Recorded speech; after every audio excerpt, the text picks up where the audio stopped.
The research station floated silently in the darkness of space, its metal corridors humming with the sound of air recyclers and distant machinery. Valinara stood at the entrance of the human section, her three-fingered hands clutching a datapad against her chest. She was nervous.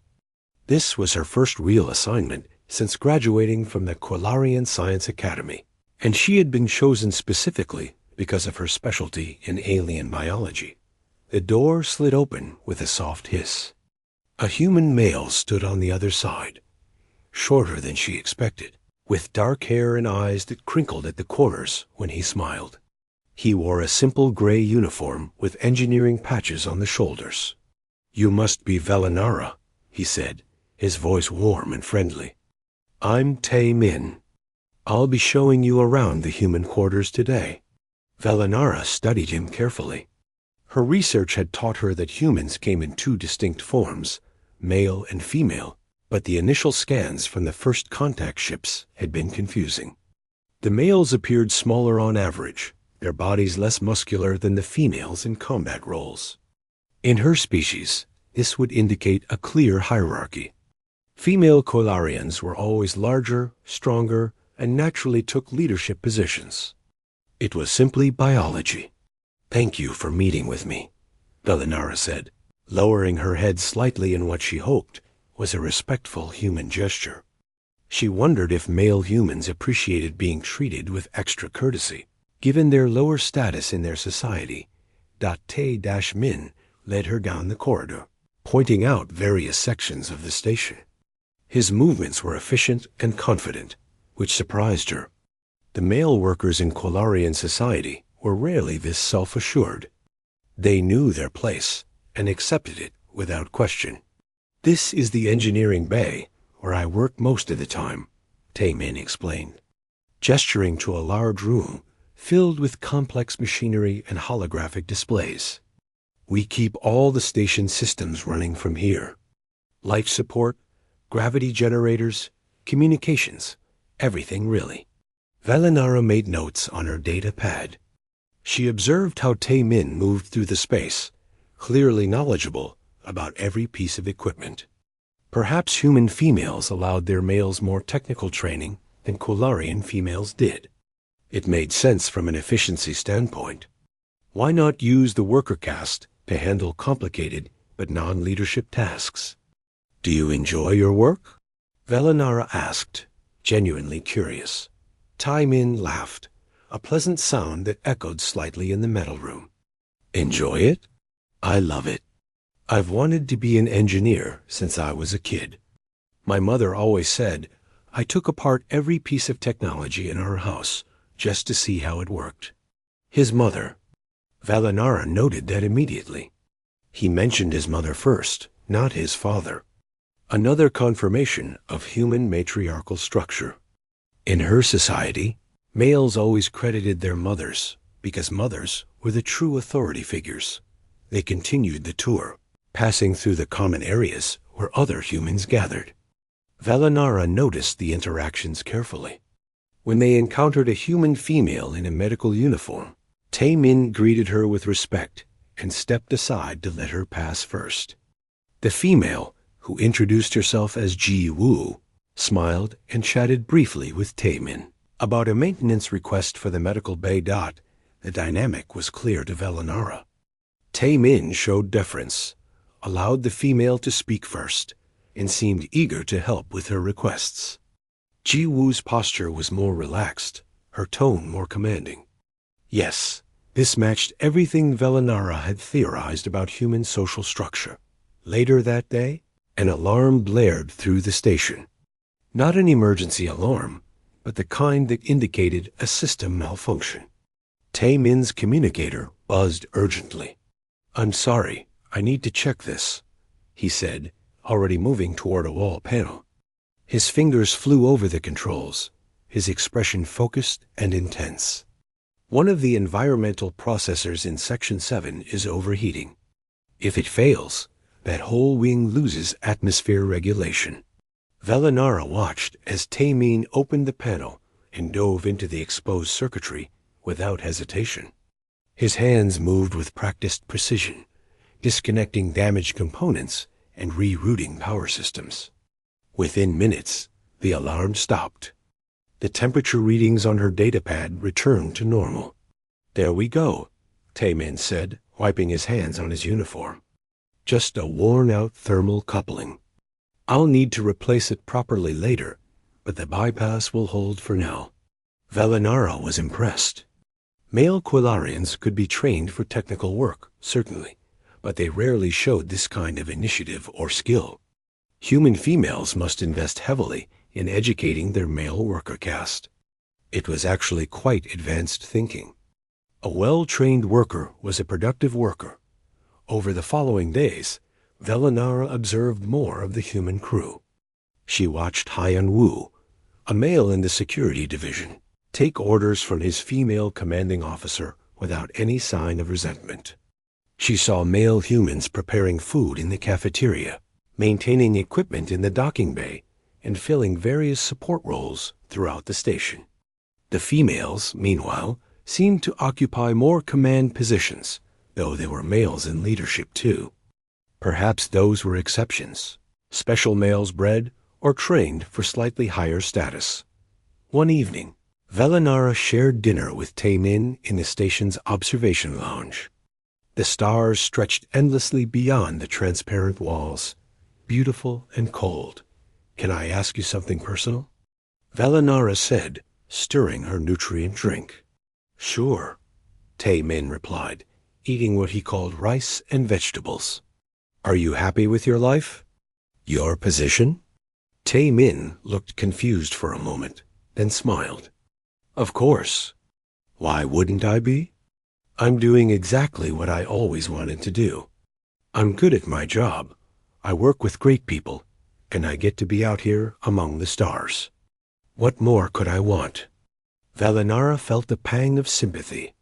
He seemed genuine, but perhaps he had been so thoroughly conditioned by his matriarchal society that he couldn't even imagine wanting more. In Quillarian culture, male workers often expressed similar contentment. They were raised from birth to accept their roles, to find satisfaction in service and support rather than leadership and glory. "Tell me about your family," Velinara said.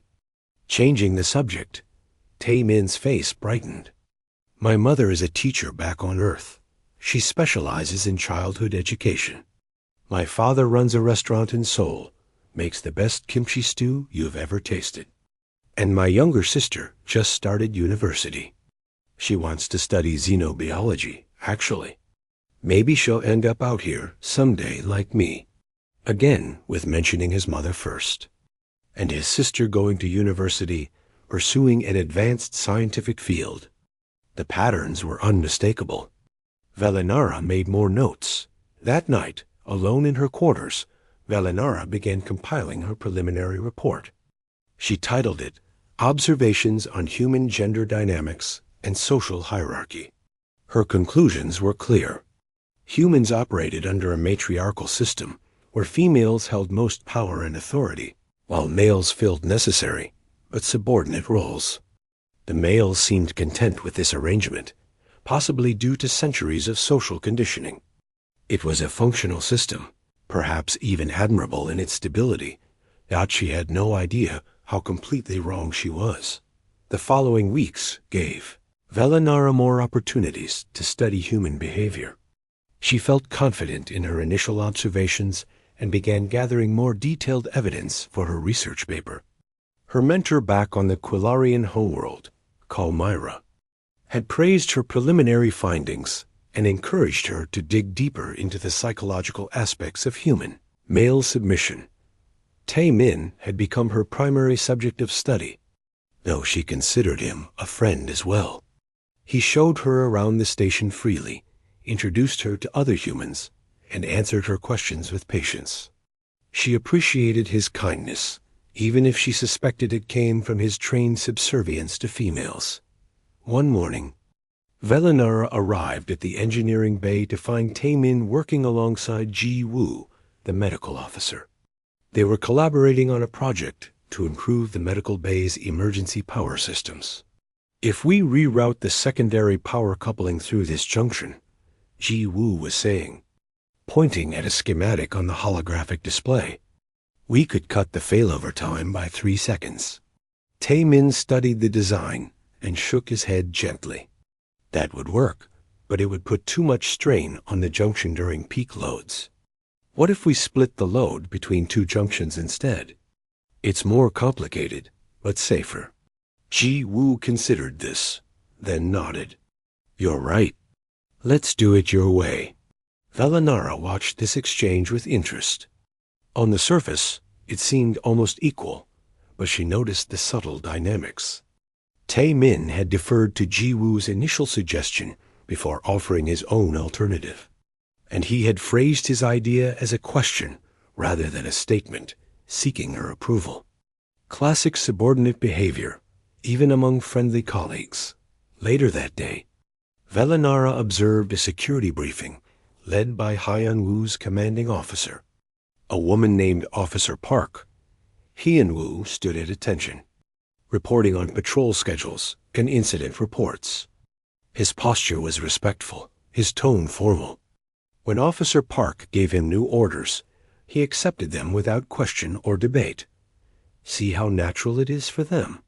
Velanara whispered to herself, recording notes. The males accept female authority without resistance. But something nagged at her. She had also seen male officers giving orders to female subordinates. Not often, but it happened. When she asked Tae Min about this over lunch, he seemed confused by her question. Well, rank is rank, he said, dipping his food into sauce. If someone outranks you, you follow their orders. Gender doesn't really matter. Velanara filed this away as an interesting example of human cognitive dissonance.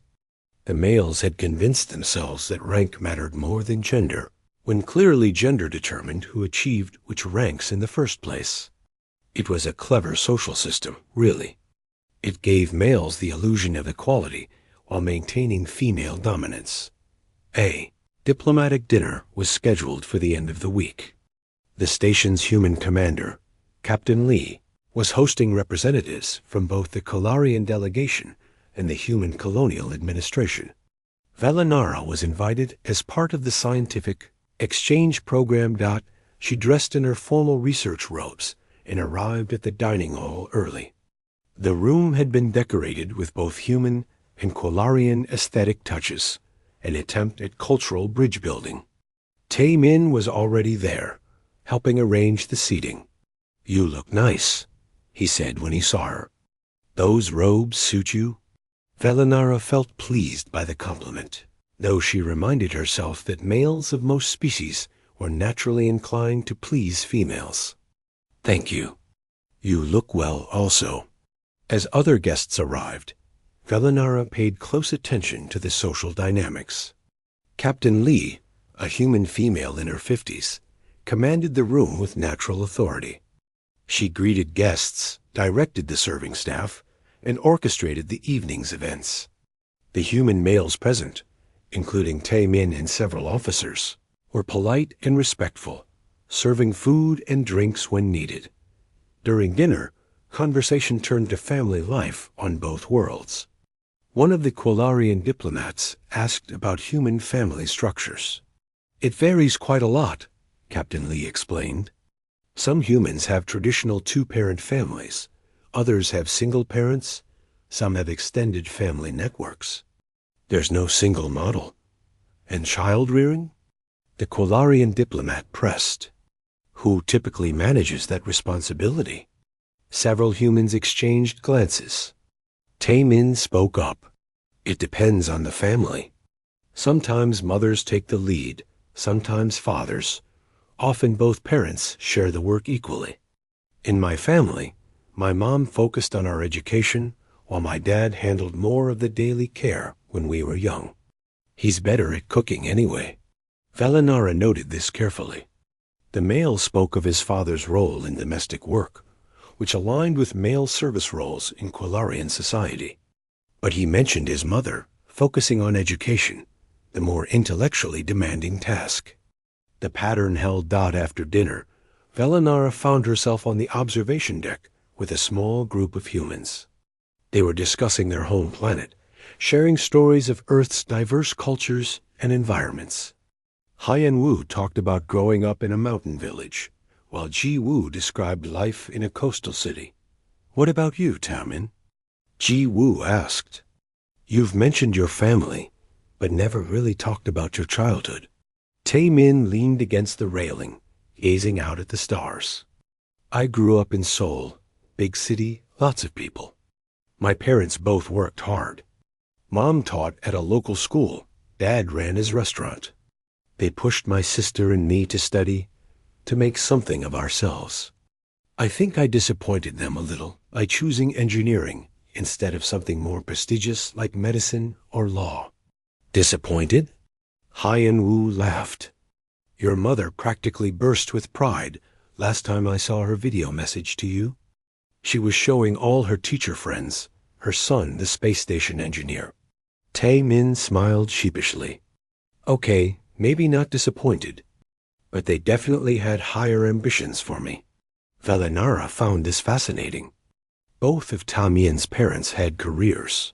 Both had high expectations for their children, and both seemed equally involved in family decisions.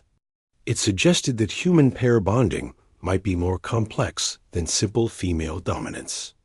Perhaps human females allowed their mates more involvement in family decisions as a reward for good service.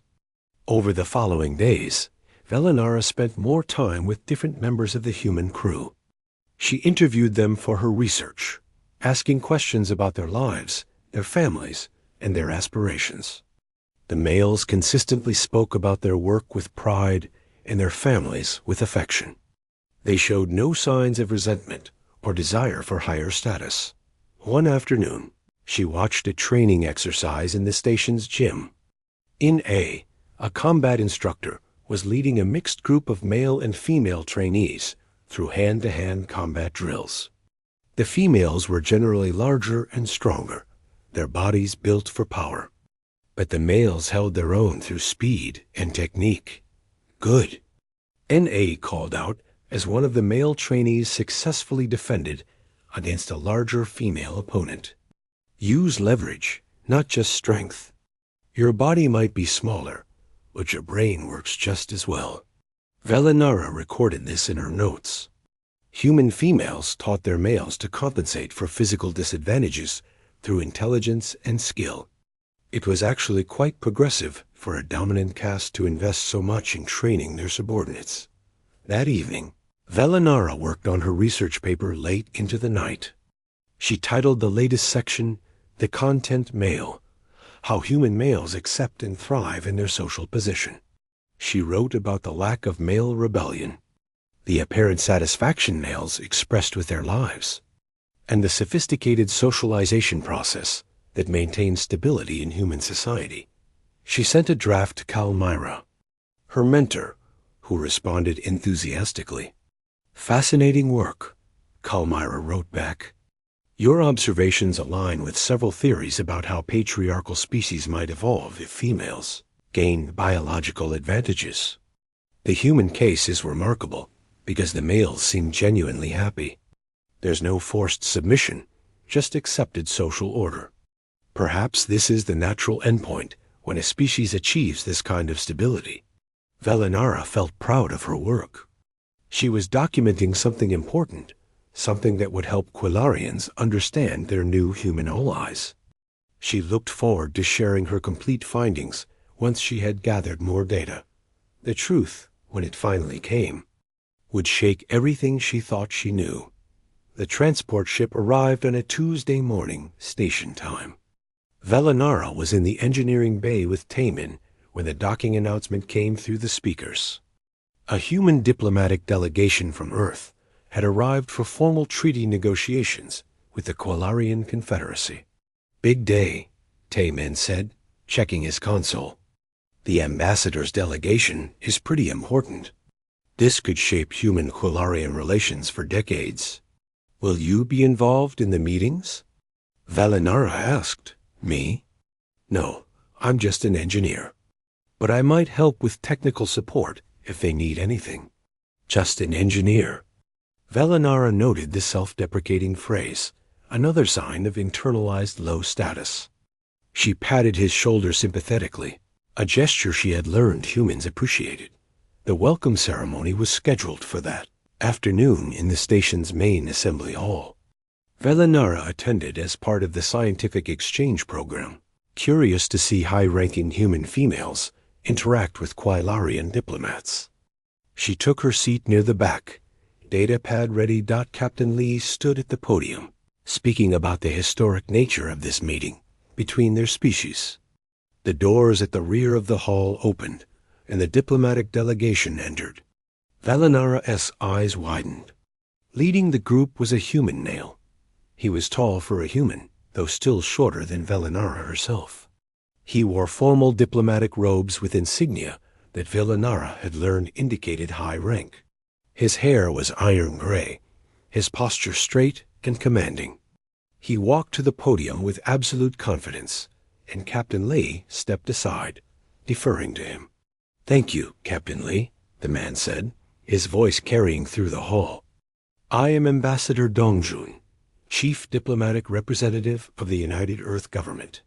It is my honor to begin formal negotiations with our Quilarian friends." Velinara's three-fingered hands trembled slightly. This was wrong. This didn't fit her observations at all. Male humans didn't lead diplomatic missions. They couldn't. They were the worker caste, the support system. Yet here was a male giving orders to female officers, speaking with authority that everyone, human and Quilarian alike, seemed to accept without question. The ceremony continued, but Velinara barely heard it. She watched Ambassador Dongjun command the room, watched female human officers respond to his instructions, watched as he negotiated terms with the Quilarian delegation as an equal. No, not as an equal, as a superior. He controlled the conversation, steered the discussion, and made decisions that the female humans in his delegation accepted immediately. After the ceremony, Velinara found Tae Min in the corridor.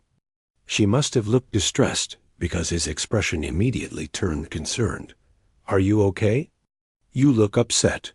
"I need to talk to you," she said, her voice tight. "Privately." They went to an empty conference room. Velinara paced back and forth, trying to organize her thoughts. Finally, she turned to face Tae Min. "That male, Ambassador Dongjun. He commands your delegation. Female humans obey his orders. How is this possible?" Tae Min looked confused. "Because he's the ambassador? He's the highest-ranking diplomat Earth sent. Of course people follow his orders, but he's male." "Yes, and?" Velinara felt frustration building. "In my research, I documented that human society is matriarchal. Females hold power, males serve support roles.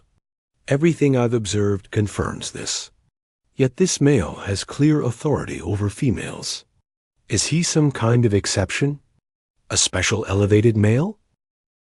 Tae Min's confusion deepened. Then slowly, his expression changed to one of shocked realization. "Wait, Velinara, do you think human society is run by females? That males are some kind of subordinate class? It's obvious from observation. Males are smaller, less muscular. They defer to females in interactions. They work in support roles. Some males are smaller, some aren't. Some females are larger. Some aren't. And we don't defer, we're just polite." Tae Min ran his hand through his hair, looking bewildered. "Velinara, human society isn't matriarchal. If anything, for most of our history, it was the opposite. Males held most of the power. That's impossible. You've been conditioned to believe that, but I've seen the truth." "Conditioned?" Tae Min's voice rose slightly. "I'm not conditioned. Look, sit down. We need to clear this up right now." They sat across from each other at the conference table. Tae Min took a deep breath. Humans have two sexes, male and female. In most of human history, males were larger and stronger on average because of biological differences. This led to males dominating most societies. They were kings, emperors, generals, priests. Females were often restricted from power, from education, from making their own choices. It was wrong, deeply wrong, but that's how it was. Velinara shook her head. But I've seen males serving females, taking their orders. Because of rank, not gender. In the last few centuries, humans fought hard for equality. Females demanded the same rights as males, and slowly, society changed. Now we try to treat everyone equally regardless of gender. Sometimes we succeed. Sometimes we still struggle with old prejudices. But the goal is equality, not female dominance. Then why are you so respectful to Ji Woo? To Officer Park? I'm respectful to everyone. I respect Ji Woo because she's good at her job and she's my friend. I follow Officer Park's orders because she outranks Hyan Woo in the chain of command, not because she's female. Velinara felt her certainty crumbling. But you mentioned your mother more than your father when talking about your family. Because my mother had more influence on my career choice. My father is just as important in my life. I love them both equally. The door chimed. Ji Woo entered, looking between them with concern. Is everything all right? I heard raised voices. Ji Woo, Velinara said urgently, please tell me the truth. Do females control human society? Ji Woo blinked in surprise and burst out laughing. What? No? Where did you get that idea? Velinara thought humans were matriarchal, Taemin explained. She's been observing us through that lens for weeks. Ji Woo's laughter faded as she realized the serious implications. She pulled up a chair. Velinara, human history is mostly a story of male dominance. Kings, not queens. Emperors, not empresses. Male priests, male generals, male politicians. Women couldn't even vote in many countries until about 200 years ago. Couldn't own property, couldn't choose their own husbands. We've made huge progress toward equality, but it took centuries of fighting. Show me proof, Velinara demanded. Though her voice wavered, Tae-Min accessed the station's database and projected holographic images around them. Ancient human rulers, almost all male. Military leaders through history, overwhelmingly male. Religious figures, scientists, philosophers, male after male after male.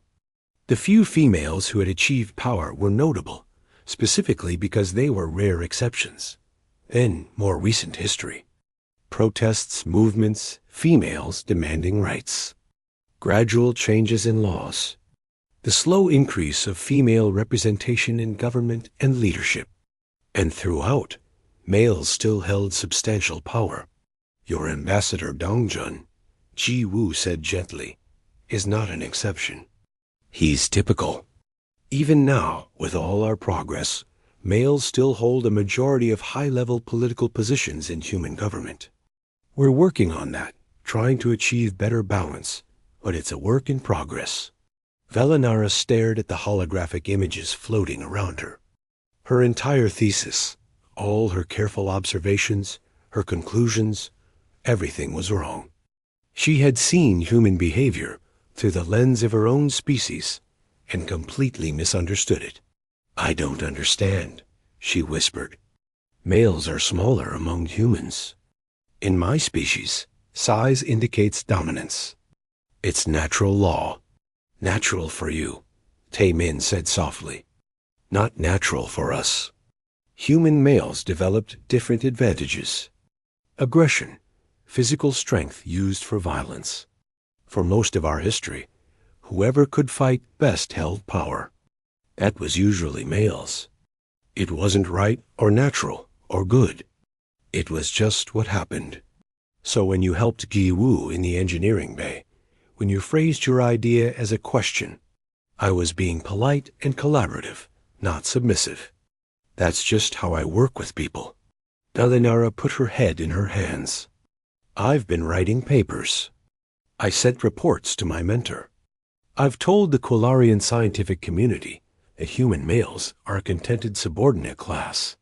Ji Wu and Tae Min exchanged worried glances. This was bigger than one researcher's embarrassment. This was a potential diplomatic incident.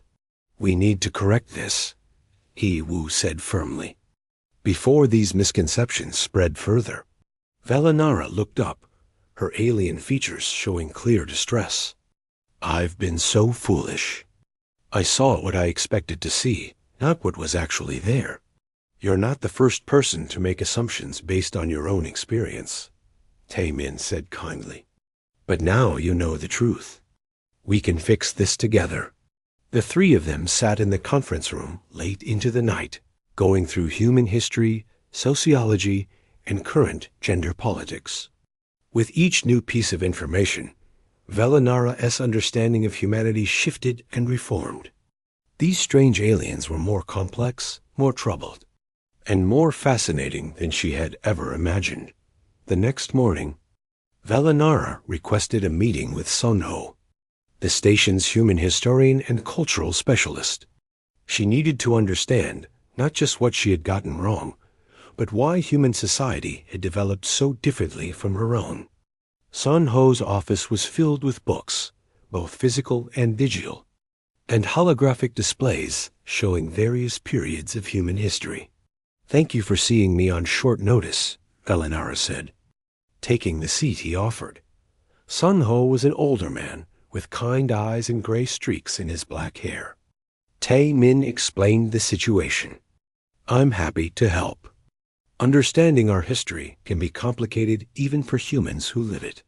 I need to understand from the beginning, Valinara said. Why did human males dominate your societies? In my species, the larger sex naturally leads.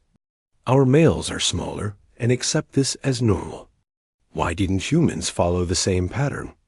Sun Ho pulled up a holographic display showing early human evolution. For humans, the pattern was different.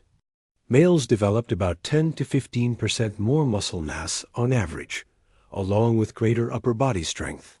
In our early history, when physical power mattered most, this gave males advantages in hunting and warfare. They used these advantages to claim power. But surely females resisted? Fought back? Some did.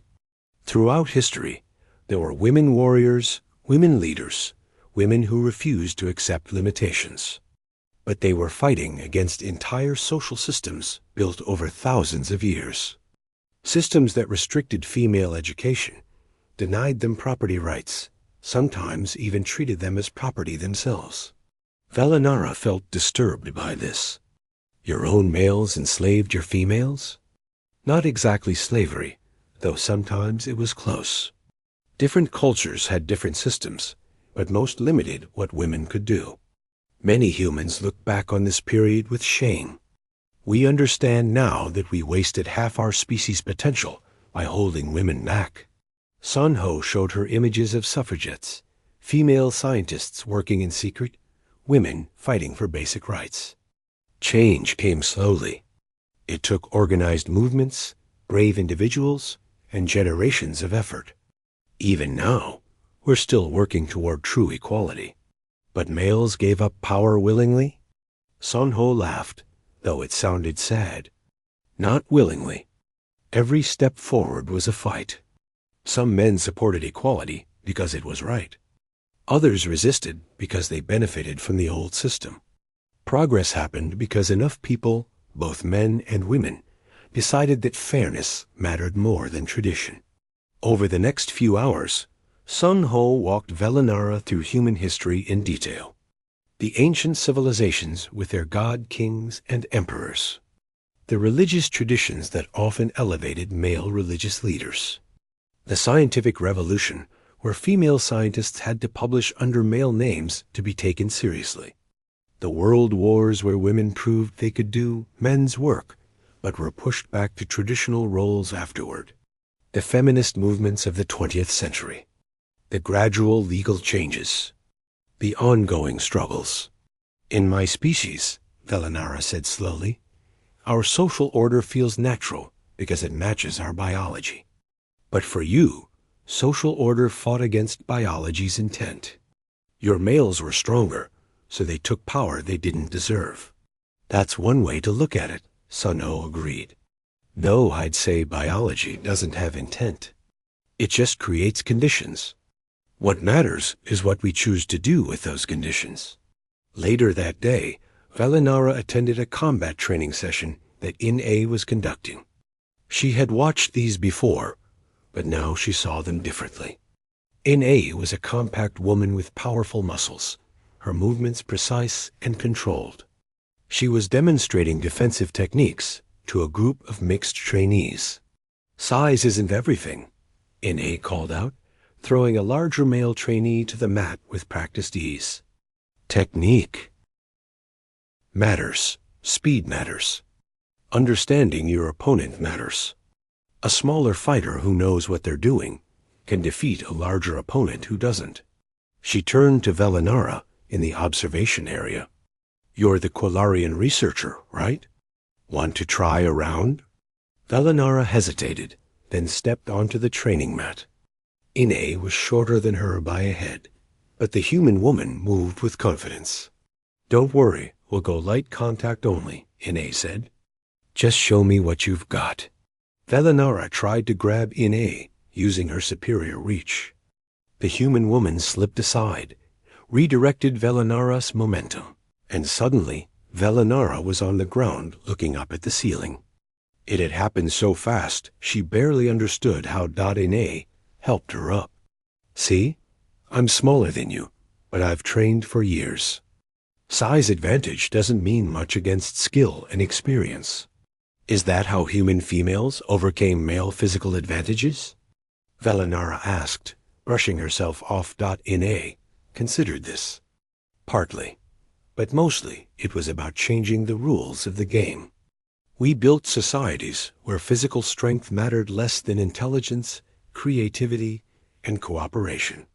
In that kind of society, gender matters less. A brilliant scientist is valuable whether they're male or female, large or small. That evening, Valinara had dinner with Ta-Min and several other crew members. The conversation flowed naturally, jokes and stories shared freely. She watched the dynamics with new eyes. The males and females interacted as equals, sometimes agreeing, sometimes arguing. Always treating each other with basic respect. Hyan-Wu was telling a story about his sister, a pilot in the Earth Defense Forces. She's braver than I'll ever be, he said with obvious pride. I do security on a space station. She dogfights with pirate raiders. Mom worries about her constantly. My brother's the same way, Gatwu added. He works in emergency medical response planetside. Every time there's a natural disaster, he's in the middle of it. Meanwhile, I'm up here in the safest posting possible. Valinara realized something important. These humans spoke about their siblings with pride, regardless of gender. They admired courage and skill, not dominance or size. Their values were fundamentally different from Quillarian values. Later, in her quarters, Valinara composed a message to her mentor Kalmira. It was one of the hardest things she had ever written. Honored mentor, I must report that my initial findings were completely incorrect. Human society is not matriarchal. For most of their history, it was patriarchal, with males holding power. They are currently in transition toward gender equality, but this is an active struggle, not an established order. I allowed my own cultural biases to blind me to the truth. I saw humans through Quillarian eyes and completely misunderstood them. I request permission to begin my research again from the beginning, this time without assumptions. The response came quickly. Kalmira was understanding but concerned. Your honesty is admirable, young one. However, this error has implications beyond your personal research. Other Quillarian scientists have been building theories based on your observations. The Military Intelligence Division has been assessing human society through your lens. We need to correct this immediately at the highest levels. Velinara felt the weight of responsibility settle on her shoulders. Her mistake had spread far beyond her own papers. The next day, she requested a meeting with Ambassador Dongjun. If she was going to fix this, she needed to start at the top. The ambassador received her in his temporary office, a room that somehow he had already made feel authoritative, despite only being there a few days. "Ambassador, I need to apologize and explain," Velinara began. She laid out everything, her observations, her conclusions, and her complete misunderstanding of human gender dynamics. To her surprise, Ambassador Dongjun listened without interruption, his expression thoughtful rather than angry. When she finished, he leaned back in his chair. "I appreciate your honesty. This could have become a serious problem if it had gone uncorrected. Your people might have made strategic decisions based on false assumptions about human society. What can I do to fix this? Help us prepare accurate information for the Quilarian government. Work with our cultural experts to create educational materials.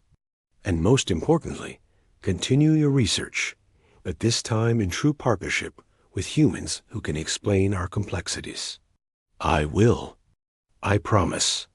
Ambassador Dongjun smiled slightly. "You know, your mistake is understandable. Humans make similar errors all the time when encountering new species. We see patterns that match our own experience and assume they're universal. The fact that you recognized your error and worked to correct it shows real scientific integrity." Velinara left the meeting feeling both chastened and motivated. She had made a serious mistake, but she had a chance to make it right.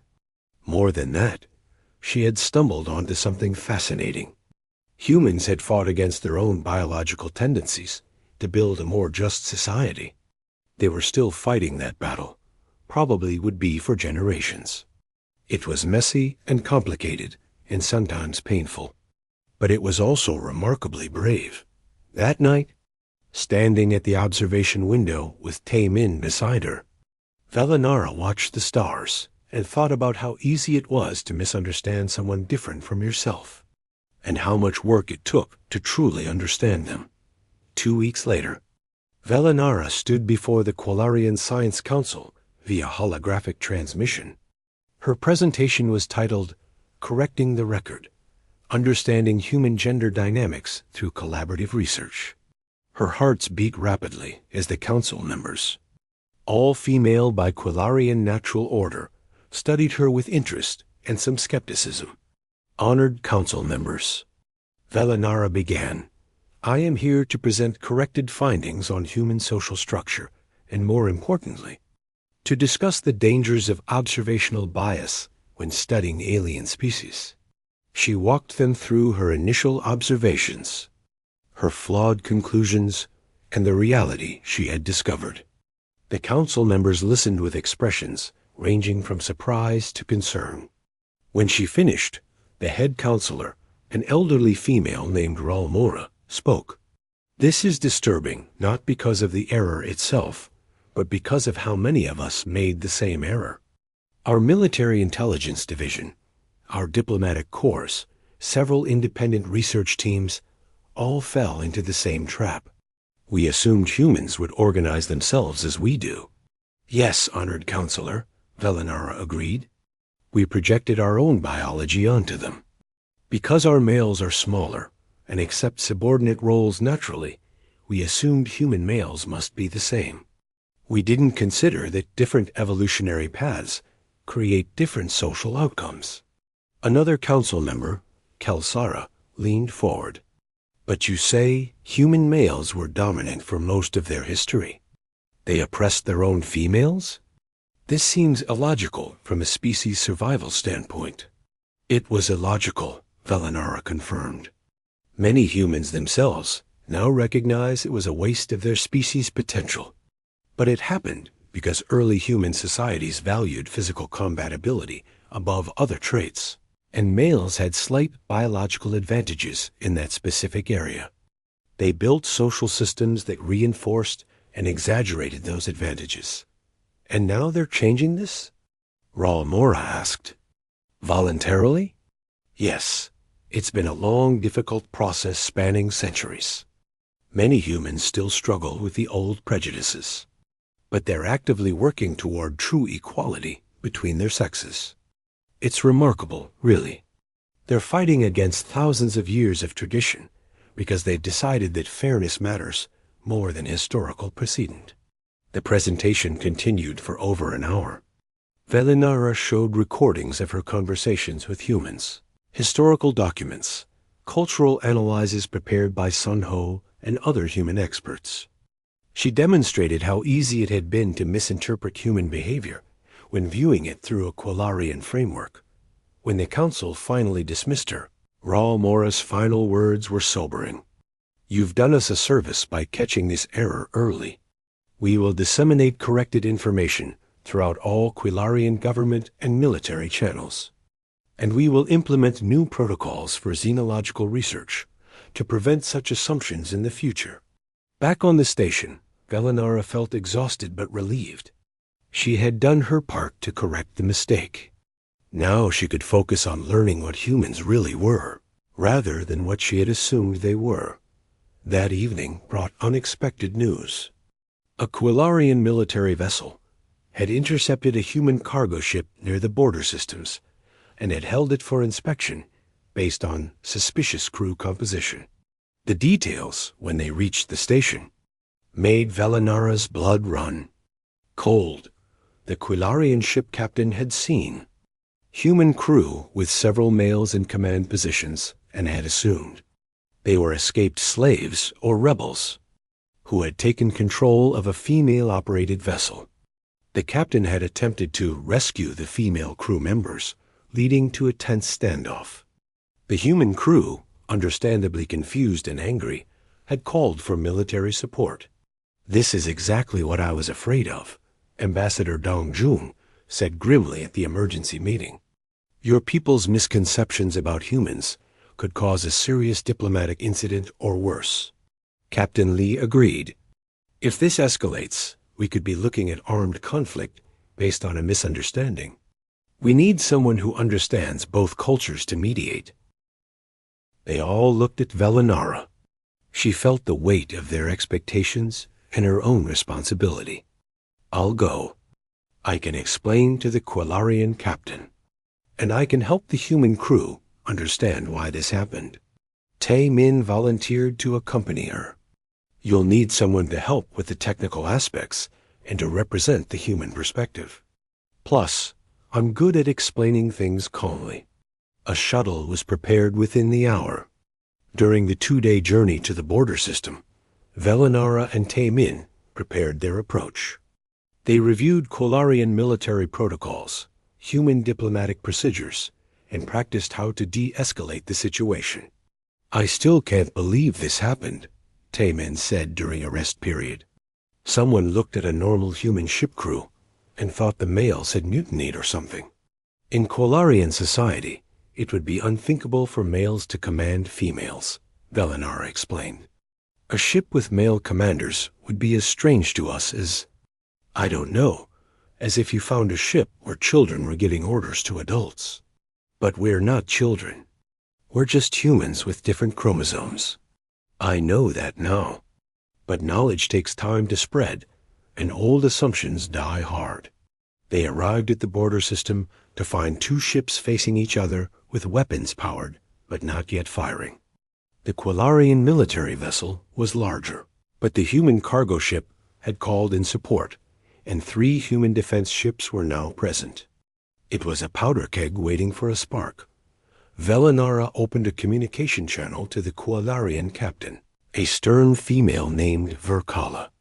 Captain, I am Velinara, xenological researcher. I need to speak with you urgently about the human ship you've detained. Verkala's face appeared on the screen, suspicious. This vessel's crew structure is clearly abnormal.